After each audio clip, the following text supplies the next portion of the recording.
Hunger doesn't just happen in your stomach. It's more than skipping a meal. Hunger is when your child asks, "What's for dinner?" and you don't know. Or when you know the lunchbox is more than a little light, but you send it anyway. It's sitting at work, unable to focus because you skipped breakfast again. Sometimes hunger is wondering if you should pay the water bill or the grocery bill. It's deciding between medicine for your kids or food for their lunchbox. It's the feeling you get handing over food stamps you wish you never had to see again.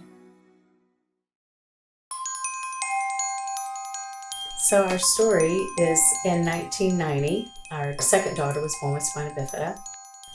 So when she was born, it was in the middle of winter. It was an ice storm. It was one of the worst storms St. Louis had had. Chris was in construction at the time. And when there's an ice storm, there's no work in construction. So he didn't have any work. So pretty much lost his job. I was in the food line. And you're in the food line and you just feel a lot of shame because you're embarrassed that you're there. You feel like you're going to be there forever. And they ask you all these questions, and the more they ask the questions to me, I just felt so just shamed and shameful. Yeah, I think our story is probably typical of almost anybody else. I think I made less than $16,000 that year. And our insurance, our insurance was probably half of that. Yeah.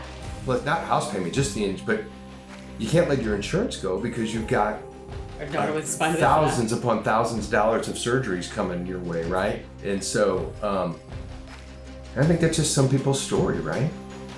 Hunger can get in the way of our jobs, our families, and our relationships. The shame of hunger can make us hide, withdraw, or lash out. It can make us avoid friends and even question God. It can feel like it gets in the way of our humanity.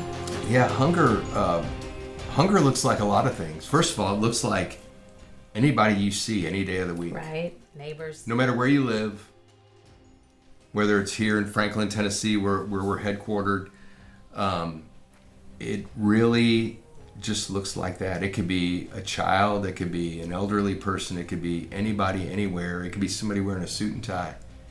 You just don't know. Because, once again, there's so much shame attached to needing that you can't even supply food for yourself. It's always in the back of your mind that, how am I going to feed my children? What are we going to eat tonight? I have no idea. We have nothing. It takes an emotional toll on you. It's deeper than just this physical need to eat. But can you imagine when you think, especially if you're a provider and you can't provide for your children, the emotional toll it takes on you? I think that's what we don't think about. Hunger hits you right in the soul. We had a Christmas where we wouldn't have Christmas if somebody literally knocked on our door one night. Yeah. And ran, and there was $100 of cash on the door and presents for both our kids.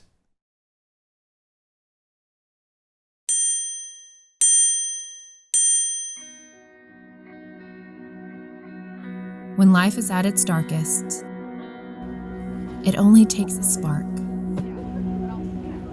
a glimmer, a glow to deliver hope. Because sometimes, hope arrives in a grocery cart. There's just nothing like it. I mean, nothing like it.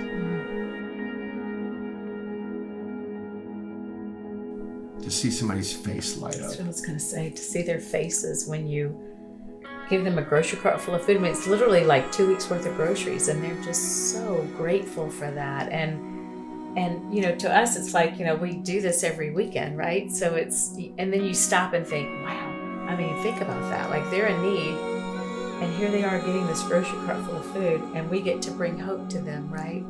Not only hope, but dignity and honor.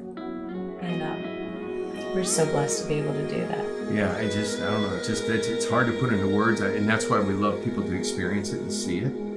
There's nothing like being the answer to someone's prayer. We had some tortillas.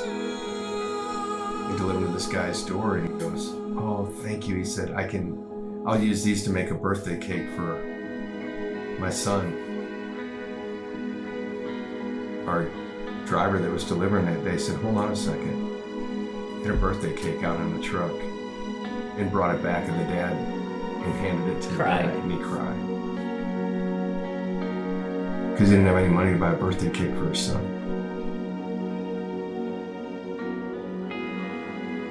Never forget that. Right.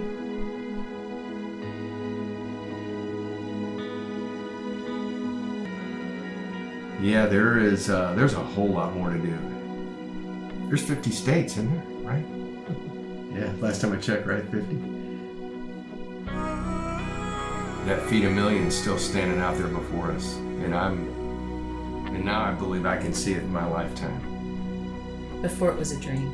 Yeah, right? it was a dream. dream. And now I think it's really going to become a reality. Yeah, because we're starting to see the relationships. It's the momentum, the relationships, and the uniqueness of what we do and how we do it. And I believe that the people that have joined on this journey are never going to regret that they were partakers in doing this. Neighbor serving neighbor, people loving people. And we said we've just come to a point where we are not going to allow someone to be hungry. It's just a really simple thing. And we've figured out how to do it. And now it's just a matter of scaling it. It's very humbling. It is. It just humbles me like no other to think that. God would choose us. Yeah. Yeah, that's a good way to say it. To feed people. Yeah. Right? To meet needs. We need help. We need people that want to be hope dealers, that want to distribute hope, that want to distribute honor, and want to say that, man, I want to be able to look at another human being and go, you're not alone. Just come join the journey, man. Let's go. Let's wipe hunger off the face of America. Let's go.